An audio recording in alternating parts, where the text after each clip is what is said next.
If you've ever been accused, somebody ever said you did something, even the littlest thing that you didn't do, you know how it irritates you? Well, figure a quarter of a century being like that, a quarter of a century thinking, I didn't do this, I don't deserve this. It just eats at you like a cancer.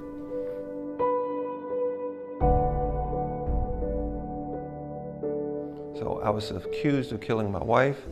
I came home, found her dead. The police decided I was guilty before they got to the crime scene because it was easy, just blame the husband and the case is over. At first I thought she fell and got hurt because it was dark and I hadn't seen the crime scene, hadn't realized what had happened. They had had a generator there because they were building a property. And when Bill got home, all the lights were out, the generator had gone out.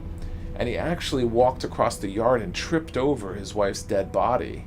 I realized it was a crime scene. What the police did was they walked around, they walked into the crime scene, which they later lied in court, said they didn't do. Smoking, dropping cigarette butts, contaminating the scene. They stood around her body. And later on, it come to find out they didn't take any fingerprints, they didn't take any DNA.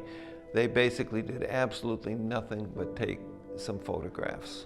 So when it came down to trying to prove who did this, we're still in the dark. It's one of those things, it's so hard to investigate a homicide case decades later. And when the police don't do it right on that night, that first night when the body's found, it's very hard to play catch up later on. And there were just a lot of mistakes that were made. At the California Innocence Project, we have several different missions. Number one, get innocent people out of prison. Number two, provide a really good educational experience for law students who are enrolled in the clinic. And number three, to affect policy change to help prevent wrongful convictions and to help people once they're out of prison who have been wrongfully convicted. The leading cause of wrongful convictions is bad eyewitness identification. And for the most part, it's not a malicious situation. Other wrongful convictions happen due to things like bad lawyering, bad science, informants, and even false confessions.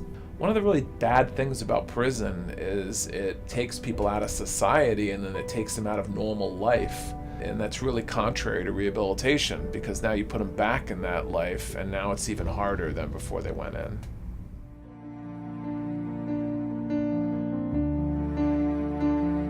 We exonerees, especially, have been down over 2 decades and stuff. We're an anachronism. We're out of space and time. We don't belong here. Our minds are still way back there. We have to catch up on technology. We have to catch up on everything. I drive down the street I used to live on. I don't recognize it because the trees are so big. They're just little sprouts. Now there's a canopy over top. That makes you realize how long you've been gone. I think every citizen has a responsibility to understand about wrongful convictions and our justice system because it's our collective justice system. I'm very jaded about the justice system. I now understand, which I didn't before, how corrupt it is.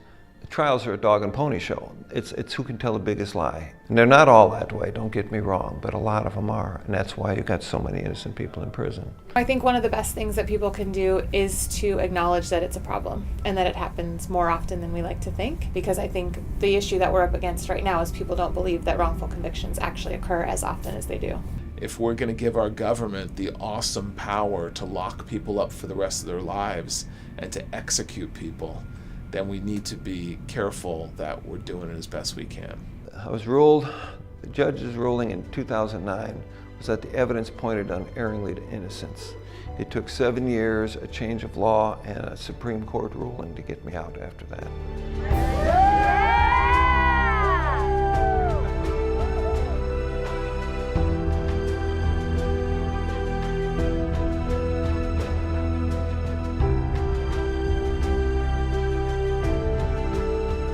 You have to try to fit in, you have to get ahead, you have to move forward.